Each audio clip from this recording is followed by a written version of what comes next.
वास्तविक नियंत्रण रेखा पर भारत और चीन के सैनिकों ने पीछे हटना शुरू कर दिया है। ये डिसएंगेजमेंट डेप्सांग और डेमचोक यानी पूर्वी लद्दाख के उत्तर और दक्षिण दोनों में हो रहा है। अगर आप डेप्सांग की बात करते हैं तो डेप्सांग प्लेन्स लगभग 16,500 फीट की ऊंचाई पर, यहां पर जो भारत के पेट्रोल पॉइंट्स थे, उन पेट्रोल पॉइंट्स पर चीन की सेना भारत को आगे नहीं बढ़ने दे रही थी और उसी तरह चीन की सेना को उसके क्लेम लाइन तक बुर्से के 1 किलोमीटर पहले तक भारत की सेना आगे नहीं बढ़ने दे रही थी। लेकिन यहां मॉस्को में प्रधानमंत्री नरेंद्र मोदी और चीन के राष्ट्रपति शी जिनपिंग ने जिस करार पर अपनी सहमति जताई, उसके बाद अब डिसएंगेजमेंट शुरू हो गया है और 28 तारीख तक यह डिसएंगेजमेंट पूरा कर लिया जाएगा।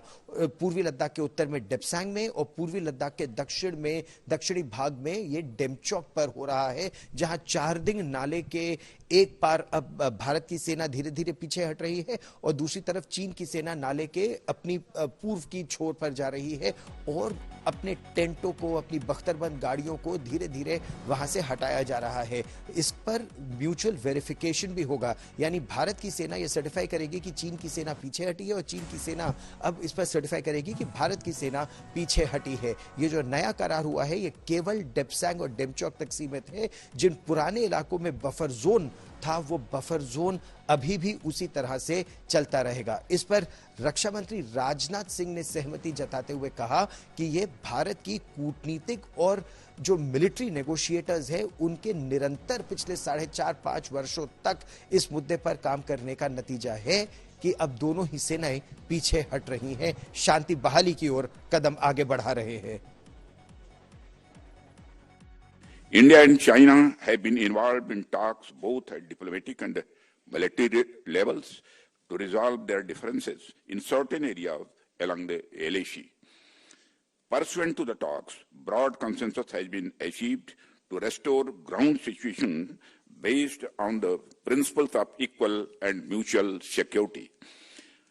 The consensus achieved includes patrolling and grazing to traditional areas. This is the power of engaging in continuous dialogue because sooner or later solutions will emerge. Equal and mutual security, जो शब्द रक्षा मंत्री राजनाथ सिंह के हैं, यह बहुत जरूरी है। अच्छा, प्रधानमंत्री नरेंद्र मोदी ने भी जर्मनी के चांसलर ओलाफ शोल्ज से बातचीत में इसी बात पर बल दिया कि युद्ध किसी भी परिस्थिति का नतीजा नहीं है। यही बात प्रधानमंत्री नरेंद्र मोदी उफा में रूस के राष्ट्रपति व्लादिमीर पुतिन से इससे पहले कर भी चुके हैं और यही बात उन्होंने यूक्रेन के राष्ट्रपति वोलोदिमीर ज़ेलेंस्की को भी समझाने की कोशिश की कि किसी भी समस्या का समाधान युद्ध के मैदान में नहीं निकल सकता। समाधान के लिए डिप्लोमेसी, डायलॉग, शांति, ये 3 चीजें हैं जो बहुत जरूरी हैं। सुनिए क्या कहा प्रधानमंत्री नरेंद्र मोदी ने। यूक्रेन और पश्चिम एशिया में चल रहे संघर्ष हम दोनों के लिए चिंता के विषय है। भारत का हमेशा मत रहा है कि युद्ध से समस्याओं का समाधान नहीं हो सकता और शांति की बहाली के लिए भारत हर संभव योगदान देने के लिए तैयार है।